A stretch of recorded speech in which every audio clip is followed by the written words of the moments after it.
Let's solve one beautiful math question in the easiest way. Ready? But before we start, try this question in your mind. You got it? Now, what's the easiest method to solve it so that you will never lose here again? We have given 900 divided by 9 inside brackets 2 plus 4.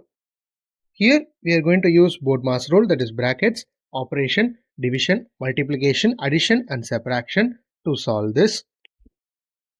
So first we are going to solve inside the brackets. 2 plus 4 becomes 6. Now the entire equation changes as 900 divided by 9 into 6.